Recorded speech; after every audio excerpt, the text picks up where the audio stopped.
చేపట్టింది.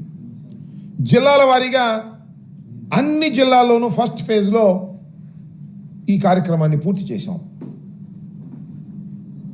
రెండవ దశలో అన్ని నియోజకవర్గాల్లోనూ 175 నియోజకవర్గాల్లోనూ నియోజకవర్గపు హెడ్ క్వార్టర్స్లో మా సమన్వయకర్తలు, ఆ జిల్లా అధ్యక్షులు, మరికొంతమంది ముఖ్యులతో కలిసి ఒక సమావేశాలు నిర్వహించి ఆ సమావేశంలో కార్యక్రమాన్ని గురించి వివరించి ఆ తర్వాత మండల స్థాయికి, ఆ తర్వాత గ్రామ స్థాయికి ఈ కార్యక్రమాన్ని తీసుకువెళ్ళాలి అనేటువంటి ఉద్దేశంతో ప్రోగ్రాం నిర్వహిస్తూ ఉంటే అన్ని చోట్ల బాగానే జరుగుతూ ఉంది.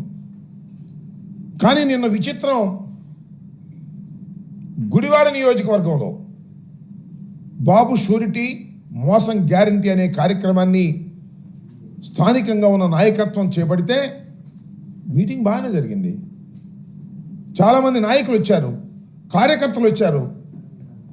కానీ దానికి నాయకుల్ని రాకోకుండా నిర్బంధించేటటువంటి కార్యక్రమం పోలీసు యంత్రాంగం చేసింది. ముఖ్యంగా ఆ జిల్లా అధ్యక్షుడైనటువంటి పేరుని నాని గారిని, వెంకటరామయ్య నాని గారిని అసలు మీరు రావడానికి వీలేదు, బందర్ నుంచి కదలడానికి వీలేదని బందర్లో ఆయన హౌస్ అరెస్ట్ చేశారు. చిత్రమైన విషయం ఏంటంటే, కృష్ణా జిల్లా పరిషత్ చైర్పర్సన్ అయినటువంటి హారిక, ఉప్పల హారిక గారు, ఆమె ఈ మీటింగ్కి వస్తూ ఉంటే, గుడివాడలో జరిగే మీటింగ్కి వస్తూ ఉంటే ఆమె మీద దాడి చేశారు. కారు అద్దాలు పగలగొట్టారు. గంటన్నర సేపు నిర్బంధించారు.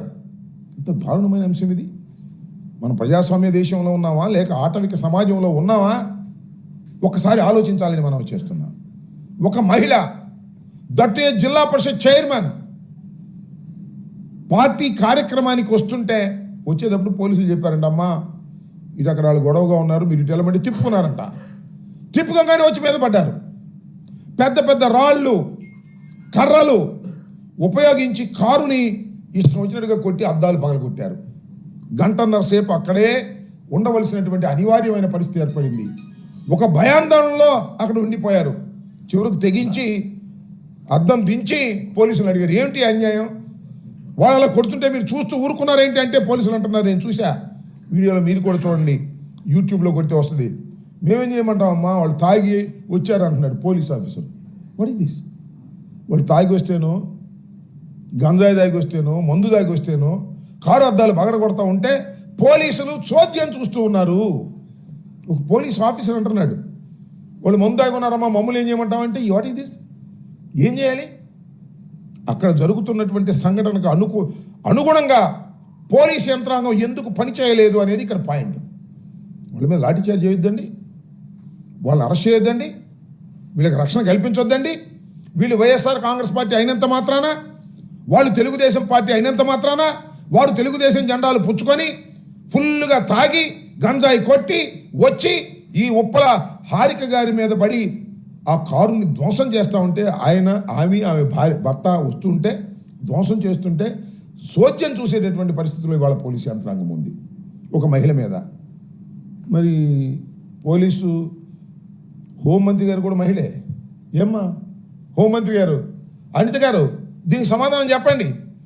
ఒక జిల్లా పరిషత్ చైర్మన్, మీలాగా ఎన్నిక కాబడినటువంటి మహిళ, అందులోనూ ఒక బ్యాక్వర్డ్ కమ్యూనిటీకి చెందినటువంటి మహిళ మీద అతి దారుణంగా దాడి చేస్తూ ఉంటే పోలీసు యంత్రాంగం కళ్ళు మూసుకొని నుంచుంటే ఏం చేయాలి? ఏంటి మీ ఇన్స్ట్రక్షన్స్ ఏంటి? మీ లా అండ్ ఆర్డర్ ఏంటి? మీ లా అండ్ ఆర్డర్ ఏ విధంగా కాపాడతారని అడుగుతా ఉన్నా. ఇంత దారుణంగా వ్యవహరిస్తూ ఉన్నారు ఇవాళ పోలీసు యంత్రాంగం. సంవత్సరం అయింది, దాడుల మీద దాడులు, ఇంకా దాడులు ఆగల. ఎక్కడ ఏదైనా మా కార్యక్రమం జరుగుతుంటే దాన్ని చిన్నాభిన్నం చేయాలనేటువంటి ప్రయత్నం చేస్తున్నారు. ప్రజల్లో నిరసన వస్తుంటే ఆ నిరసనని అణిచివేయాలని ప్రయత్నం చేస్తున్నారు. ఎవరు అణిచివేయాలని? పోలీస్ యంత్రాంగాన్ని అడ్డం పెట్టుకొని, కాకీలను అడ్డం పెట్టుకొని, లాఠీలను అడ్డం పెట్టుకొని మీరు అణిచివేయాలని ప్రయత్నం చేస్తే ఇది ప్రజాస్వామ్యంలో తగునా అని అడుగుతా ఉన్నా. ఇవాళ మళ్ళా పెడల్లో ఉంది, కృష్ణా జిల్లాలో సేమ్ బాబు షూరిటీ మోసం గ్యారంటీ కార్యక్రమం పెడంలో జరుగుతూ ఉంది. పెడంలో ఇవాళ బహుశా సాయంత్రం 5 గంటలకో 4 గంటలకో దానికి పేరు నాని గారు వెళ్ళడానికి లేదంట. జిల్లా ప్రెసిడెంట్ పోలీసులు వచ్చి కూర్చున్నారు ఇందాక, ఆయన ఇంటి చుట్టూరా. సరే ఆయన ధైర్యం చేసి వెళ్ళాడు, అది వేరే అంశం. ఏమిటి అన్యాయం? మేము మా పార్టీ యాక్టివిటీసు, మా పార్టీ కేంద్ర కార్యాలయం ఇచ్చినటువంటి పిలుపుల్ని మేము ఆచరించకూడదా? పొలిటికల్ యాక్టివిటీ మేము చేయకూడదా ఈ రాష్ట్రంలో? నాన్నగారు వెళ్ళడానికి వీల్లేదు, క్యాన్సిల్ చేసుకోండి మీటింగ్ అంటే ప్రజాస్వామ్యం తగునా అని అడుగుతా ఉన్నా. ఒక కళ్యాణ మండపంలో జరిగేటటువంటి కార్యక్రమానికి మీరు ఇంటి చుట్టూరా వచ్చి వెళ్ళకోకుండా నిర్బంధించాలనేటువంటి ప్రయత్నం మీరు చేస్తూ ఉన్నారు. ఇది ప్రజాస్వామ్యంలో సరైనటువంటి విధానం కాదు అని ఈ సందర్భంగా నేను చెప్పదలుచుకున్నా. ఇంత దారుణంగా ప్రజాస్వామ్య విలువలను మంటగలిపే విధంగా ఇవాళ సైకోల్లాగా తెలుగుదేశం పార్టీకి చెందినటువంటి కార్యకర్తలను రెచ్చగొట్టి చంద్రబాబు నాయుడు గారు, లోకేష్ గారు, హోంమంత్రి గారు, మీ ధైర్యం ఏంటే నాకు అర్థం కాలేదు. పోలీసులు అందరూ మీ చుట్టూ ఉన్నారనేగా. పోలీసులు దగ్గరుండి దాడి జరిపిస్తున్నారే. దాడి జరుగుతున్నప్పుడు పోలీసులు దగ్గరుండి చేతలుడిగి ఉన్నారు అంటే దాని అర్థం ఏంటి? పోలీసులు దగ్గరుండి దాడి జరిపిస్తున్నట్టు కాదా లెక్క? నేను అడుగుతా ఉన్నా. ఏమిటి అన్యాయం అని అడుగుతా ఉన్నా. దీనికి సమాధానం చెప్పవలసినటువంటి బాధ్యత ఈ హోంమంత్రి గారికి లేదా అని అడుగుతా ఉన్నా. ఇక్కడే కాదు, ఎక్కడ చూసినా దాడులే. మొన్న నల్లపరెడ్డి వారి ఇంటి మీద దాడి చేశారు, మొత్తం ఇల్లంతా ధ్వంసం చేశారు. కేసు పెట్టారంటే కేసు పెట్టలా. నేను డిమాండ్ చేస్తా ఉన్నా, ఈ ఉప్పల హారిక గారి కారు మీద దాడి చేసి కారు అద్దాలు పగలగొట్టి వారిని గాయపరచడానికి ప్రయత్నం చేసినటువంటి దుండగుల మీద మీరు కేసు పెట్టారా అని అడుగుతా ఉన్నా. కేసు పెట్టి తక్షణమే అరెస్ట్ చేసి మీ రిమాండ్కి పంపించవలసినటువంటి బాధ్యత మీకుంది, కానీ మీరు పంపరు. హోంమంత్రి గారు ఒప్పుకోరు, లోకేష్ గారు ఒప్పుకోరు.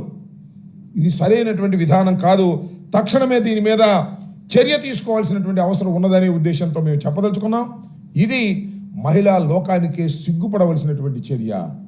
అతి దారుణంగా ఈ విధంగా తెలుగుదేశం పార్టీ ఎక్కడ పడితే అక్కడ. విషయం ఏంటంటే, మీరు ఏ వాగ్దానాలు అయితే ఇచ్చారో ఆ వాగ్దానాలు నెరవేర్చండి.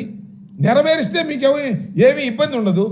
నెరవేర్చుకోకుండా నెరవేర్చలేదు అని చెప్తున్నందుకు మమ్మల్ని మీరు అటకాయించాలనో, మా మీద కేసులు పెట్టాలనో, మా మీద దాడులు చేయాలనో మీరు ప్రయత్నం చేయటం సమంజసమైనటువంటి అంశం కాదు.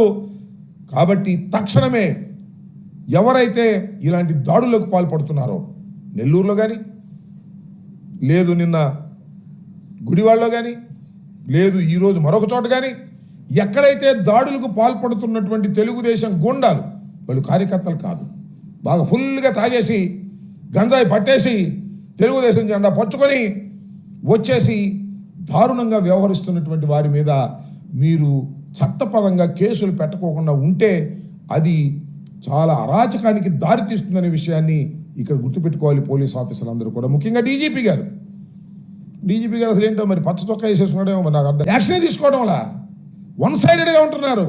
వన్ సైడెడ్గా ఉన్నప్పుడు అరాచకం ప్రబలేటటువంటి ప్రమాదం ఉన్నదనే విషయాన్ని దయచేసి మర్చిపోవద్దని తక్షణమే